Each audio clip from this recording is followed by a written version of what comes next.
Scientists finally discover ancient blueprints showing how the pyramids were built. The Great Pyramid, the largest of several found at Giza, is the only surviving wonder of the ancient world. With such a fantastical past, it has long been debated how such an astounding structure was built without the help of modern technology.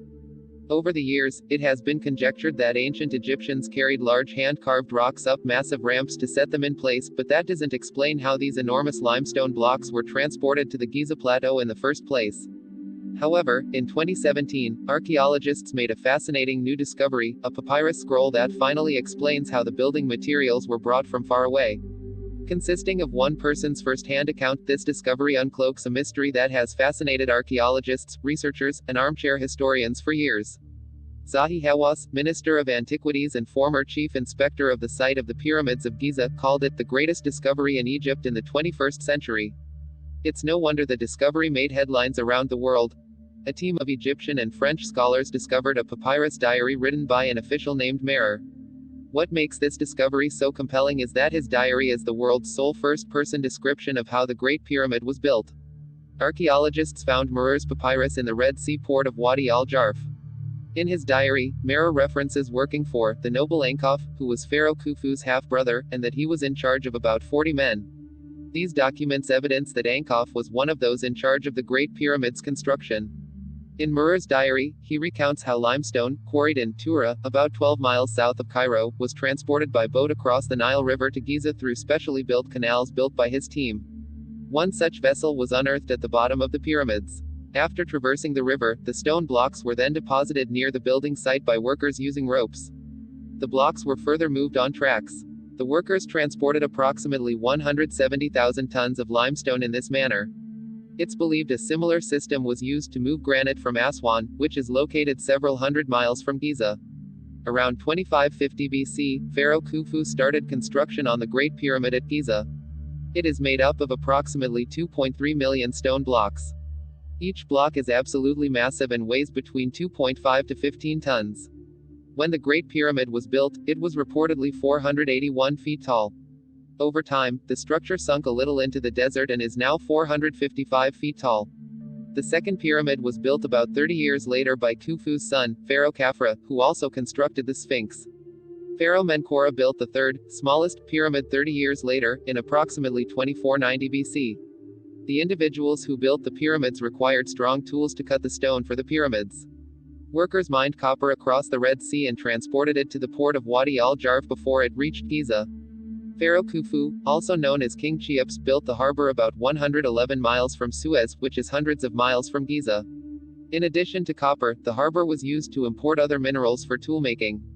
It's impossible to agree upon an exact count of just how many people contributed to the building of the pyramids, but that doesn't mean there aren't educated hypotheses currently being postulated. According to Greek historian Herodotus, the pyramids were built by 100,000 workers, although many of today's Egyptologists think the number is more likely between 20,000 and 30,000.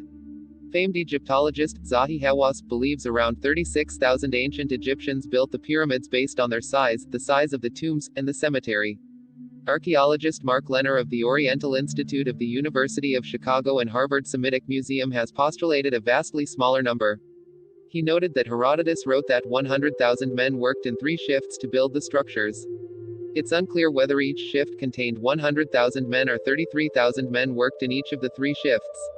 Lenner's team conducted an experiment and calculated how many men would be needed to deliver 340 stones each day and determined there were likely 1,200 in the quarry and 2,000 delivering the stones.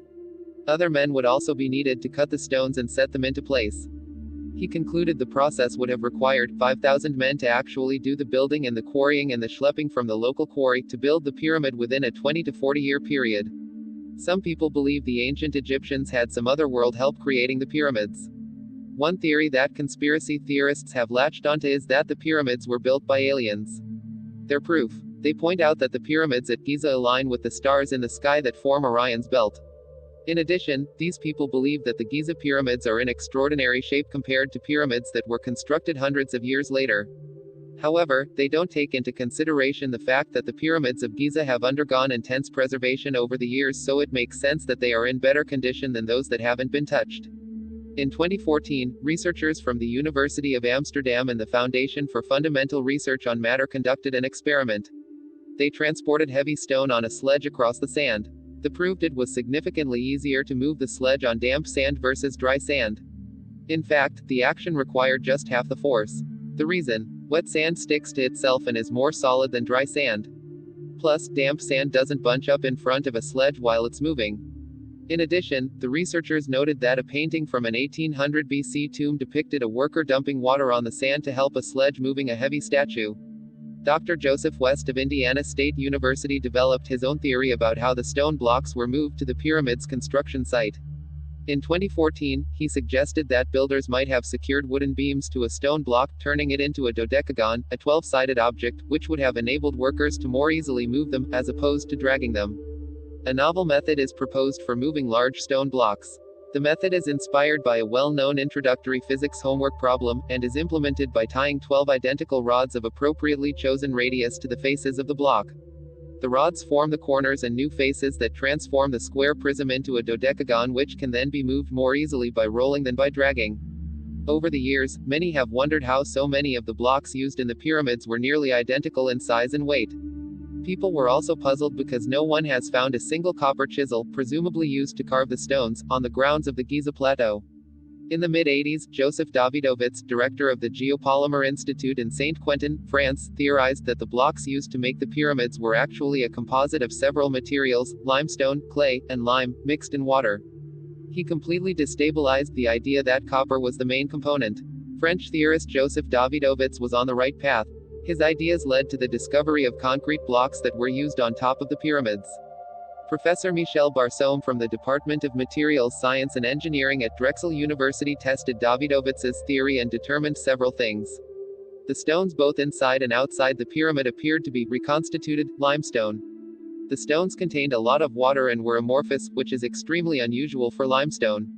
Moreover, silicon dioxide nanoscale spheres were present in one sample, indicating the blocks were not natural limestone. Barsoum noted, "It's very improbable that the outer and inner casing stones that we examined were chiseled from a natural limestone block." When it comes to placing the large stone blocks in place on the pyramids, many believe the ancient Egyptians used large ramps. Thousands of people would have been required to set 2 million blocks to make the structures. Thank you for watching. If you haven't already subscribed to our channel, click the subscribe button and hit the notification bell. See you next time.